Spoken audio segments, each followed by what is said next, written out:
ಓಂ ಶ್ರೀ ಗುರುಭ್ಯೋ ನಮಃ. ನಮಸ್ಕಾರ ಸ್ನೇಹಿತರೆ, ಆಲ್ರೌಂಡ್ ಕ್ಲಕ್ ಕನ್ನಡ ಚಾನಲ್ಗೆ ಸ್ವಾಗತ ಸುಸ್ವಾಗತ.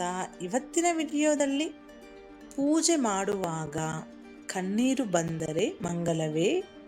ಪೂಜೆಯನ್ನು ಮಾಡುವಾಗ ದೇವರು ನಮ್ಮಿಂದ ಸಂತುಷ್ಟನಾಗಿದ್ದಾನೆ, ಕೋಪಗೊಂಡಿದ್ದಾನೆ ಎಂಬುದನ್ನು ಈ ಸೂಚನೆಯ ಮೂಲಕ ಸುಲಭವಾಗಿ ತಿಳಿದುಕೊಳ್ಳಬಹುದು.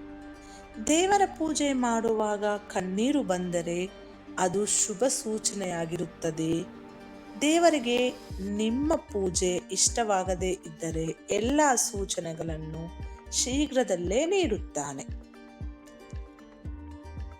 ಹಿಂದೂ ಧರ್ಮದಲ್ಲಿ ದೇವರ ಪೂಜೆಯನ್ನು ಮಾಡುವುದು ವಿಶೇಷ ಮಹತ್ವವನ್ನು ಒಳಗೊಂಡಿದೆ. ಪ್ರತಿಯೊಂದು ಹಿಂದೂ ಧರ್ಮದ ಮನೆಯಲ್ಲೂ ನಿತ್ಯವೂ ದೇವರಿಗೆ ವಿಧಿವಿಧಾನಗಳ ಪ್ರಕಾರ ಪೂಜೆ ನಡೆಯುತ್ತದೆ. ದೇವರನ್ನು ನಿತ್ಯ ಪೂಜೆ ಮಾಡುವುದರಿಂದ ಮಾನಸಿಕ ಶಾಂತಿ ದೊರೆಯುತ್ತದೆ, ದುಃಖಗಳು ದೂರವಾಗುವುದು, ಜೀವನದ ಪ್ರತಿಯೊಂದು ಸಮಸ್ಯೆಗಳೆಲ್ಲ ದೇವರು ನಮ್ಮೊಂದಿಗೆ ನಿಂತು ಅದಕ್ಕೆ ಪರಿಹಾರವನ್ನು ಒದಗಿಸುವನು. ಭಕ್ತಿಯ ಮಾರ್ಗ ಕಷ್ಟಕರವೆನಿಸಬಹುದು, ಆದರೆ ಭಾವನೆ ಸದಾ ಅರ್ಥಪೂರ್ಣವಾಗಿರುತ್ತದೆ. ಪ್ರತಿನಿತ್ಯ ನಾವು ದೇವರ ಪೂಜೆಯನ್ನು ಮಾಡುತ್ತೇವೆ, ಆದರೂ ಆ ಪೂಜೆ ದೇವರನ್ನು ತಲುಪಿದೆಯೋ ಇಲ್ಲವೋ ಎಂಬುದನ್ನು ತಿಳಿದುಕೊಳ್ಳುವುದು ಹೀಗೆಲ್ಲ ಆದರೆ ನಿಮ್ಮ ಪೂಜೆ ಭಕ್ತಿ ದೇವರನ್ನು ತಲುಪಿದೆ ಅಂತ ಅರ್ಥ. ಒಂದನೆಯದು, ಪೂಜೆ ಮಾಡುತ್ತಿರುವಾಗ ಕಣ್ಣೀರು ಬರುವುದು. ಸಾಕಷ್ಟು ಬಾರಿ ನಿಮಗೆ ಪೂಜೆ ಮಾಡುವಾಗ ಅಥವಾ ದೇವರ ಬಳಿ ಪ್ರಾರ್ಥನೆ ಮಾಡುತ್ತಿರುವಾಗ ಇದ್ದಕ್ಕಿದ್ದ ಹಾಗೆ ಕಣ್ಣಿನಿಂದ ನೀರು ಬರಬಹುದು. ನಾವು ಪೂಜೆ ಮಾಡುವಾಗ ಕಣ್ಣಿನಿಂದ ನೀರು ಬರುವುದಕ್ಕೆ, ಕಣ್ಣಿನಲ್ಲಿ ನೀರು ತುಂಬಿಕೊಳ್ಳುವುದಕ್ಕೆ, ನಿದ್ರೆ ಬಂದಂತೆ ಆಗುವುದಕ್ಕೆ ಹಾಗೂ ಸೀನುವುದಕ್ಕೆ ಸಂಬಂಧಿಸಿದಂತೆ ನಮ್ಮ ಶಾಸ್ತ್ರದಲ್ಲಿ ಅದರದ್ದೇ ಆದ ಅರ್ಥವಿದೆ. ಆದರೆ ದೇವರ ಪೂಜೆಯನ್ನು ಮಾಡುವಾಗ ನಮ್ಮ ಕಣ್ಣಿನಿಂದ ನೀರೇಕೆ ಬರುತ್ತದೆ ಎಂಬುದು ನಿಮಗೆ ತಿಳಿದಿದೆಯೇ? ನಾವು ಮಾಡುತ್ತಿರುವ ಪೂಜೆ ಅಥವಾ ಪ್ರಾರ್ಥನೆ ದೇವರನ್ನು ತಲುಪಿದಾಗ ಮಾತ್ರ ಕಣ್ಣಿನಿಂದ ನೀರು ಬರುತ್ತದೆ.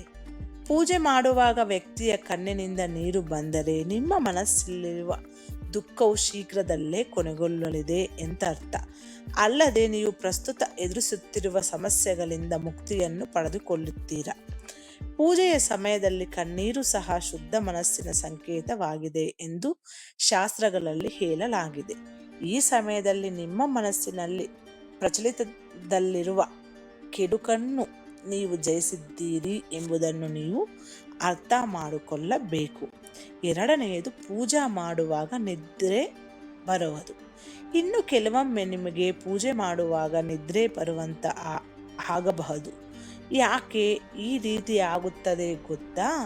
ಧರ್ಮಗ್ರಂಥಗಳ ಪ್ರಕಾರ ನೀವು ದೇವರು ಯಾವಾಗಲೂ ಶುದ್ಧ ಮನಸ್ಸಿನಿಂದ ನಿಷ್ಕಲ್ಮಶ ಹೃದಯದಿಂದ ಮಾಡಿದ ಪೂಜೆಯನ್ನು ಶೀಘ್ರದಲ್ಲೇ ಸ್ವೀಕರಿಸುತ್ತೇನೆ ಅಂತ ಅರ್ಥ. ಪೂಜೆ ಮಾಡುವಾಗ ಒಬ್ಬ ವ್ಯಕ್ತಿಗೆ ನಿದ್ದೆ ಬಂದಂತೆ ಆದರೆ ಆ ವ್ಯಕ್ತಿಯ ಮನಸ್ಸಿನಲ್ಲಿ ಪೂಜೆಯ ಬದಲಾಗಿ ನೂರಾರು ಯೋಚನೆಗಳು ಮಾಡುತ್ತಿವೆ ಎಂದರ್ಥ. ಅವನ ಮನಸ್ಸಿನಲ್ಲಿ ಅನೇಕ ರೀತಿಯ ಆಲೋಚನೆಗಳು ಬರುತ್ತವೆ. ನೀವು ಗೊಂದಲದ ಸ್ಥಿತಿಯಲ್ಲಿ ದೇವರನ್ನು ಪೂಜಿಸಿದರೆ ನಿಮಗೆ ನಿದ್ರೆ ಬರಲು ಪ್ರಾರಂಭಿಸುತ್ತದೆ. ಮೂರನೆಯದು, ಪೂಜೆ ಮಾಡುವಾಗ ಕೈ ಸುಡುವುದು. ಕೆಲವೊಮ್ಮೆ ನಾವು ದೇವರಿಗೆ ದೀಪವನ್ನು ಹಚ್ಚುವಾಗ ಅಥವಾ ಆರತಿ ಹಾಗೂ ಇನ್ಯಾವುದೇ ಆಚರಣೆಯನ್ನು ಮಾಡುವಾಗ ಕೈ ಸುಟ್ಟರೆ ಇದರರ್ಥ ನೀವು ದೇವರ ಪೂಜೆಯನ್ನು ಮಾಡುವಾಗ ತಿಳಿದೋ ಅಥವಾ ತಿಳಿಯದಿದೆಯೋ ಯಾವುದೋ ಒಂದು ತಪ್ಪನ್ನು ಮಾಡಿದ್ದೀರಾ ಎಂಬುದಾಗಿದೆ. ಅಂತಹ ಸಂದರ್ಭದಲ್ಲಿ ದೇವರ ಪೂಜೆಯನ್ನು ನೀವು ಸರಿಯಾದ ವಿಧಿವಿಧಾನಗಳಿಂದ ಮೂಲಕ ಮಾಡಲು ಪ್ರಯತ್ನಿಸಿ. ನಾಲ್ಕನೆಯದು, ಇವುಗಳು ಪೂಜೆ ಶುಭ ಸೂಚನೆ ಆಗಿದೆ. ಪೂಜೆ ಮಾಡುವಾಗ ನಿದ್ರೆ ಬಂದಂತಾಗುವುದು, ಕೈ ಸುಡುವುದು ಅಮಂಗಲಕರ ಸೂಚನೆ ಆದರೆ ಇನ್ನು ಕೆಲವೊಂದು ಸೂಚನೆಗಳು ಮಂಗಲಕರವಾಗಿರುತ್ತದೆ. ಅದು ನಿಮ್ಮ ಜೀವನಕ್ಕೆ ಶುಭ ಸೂಚನೆಯನ್ನು ನೀಡುತ್ತದೆ. ಪೂಜೆ ಮಾಡುವ ಸಮಯದಲ್ಲಿ ದ್ವೀಪದ ಜ್ವಾಲೆಯ ಜೋರಾಗಿ ಉರಿಯಲು ಪ್ರಾರಂಭಿಸಿದರೆ ಇದು ದೇವರು ನಿಮ್ಮ ಮೇಲೆ ಸಂತುಷ್ಟನಾಗಿದ್ದಾನೆ ಎಂಬುದನ್ನು ಹೇಳುತ್ತದೆ. ಪೂಜೆ ಸಮಯದಲ್ಲಿ ನಿಮ್ಮ ಮನೆಗೆ ಅತಿಥಿಗಳು ಬಂದರೆ ದೇವರು ನಿಮ್ಮ ಬಗ್ಗೆ ತುಂಬಾ ಸಂತೋಷ ಪಟ್ಟಿದ್ದಾನೆ ಅಂತ ಅರ್ಥ. ದೇವರ ಪೂಜೆಯನ್ನು ಮಾಡುವಾಗ ನಾವು ಕೆಲವೊಂದು ಸೂಚನೆ ಅಥವಾ ಘಟನೆಯ ಮೂಲಕ ನಮ್ಮ ಪೂಜೆ ದೇವರನ್ನು ತಲುಪಿದೆ ಅಥವಾ ಇಲ್ಲದ ಎಂಬುದನ್ನು ಸುಲಭವಾಗಿ ಅರ್ಥ ಮಾಡಿಕೊಳ್ಳಬಹುದು. ಈ ಮೇಲಿನ ಅನುಭವಗಳು ನಿಮ್ಮ ಜೀವನದಲ್ಲಿಯೂ ಸಂಭವಿಸಿರಬಹುದು. ಆ ಥರ ಸಂಭವಿಸಿದರೆ ನನಗೆ ಮೆಸೇಜ್ ಮೂಲಕ ತಿಳಿಸಿ. ಈ ವಿಡಿಯೋದಲ್ಲಿರುವ ಎಲ್ಲ ಅಂಶಗಳು ನಿಮ್ಮ ಸ್ವಂತ ವಿವೇಚನೆ ಬಳಸಿ ನಿರ್ಧಾರಗಳನ್ನು ತೆಗೆದುಕೊಳ್ಳಿ. ಮುಂದಿನ ವಿಡಿಯೋದಲ್ಲಿ ಸಿಗೋಣ. ಅಲ್ಲಿವರೆಗೂ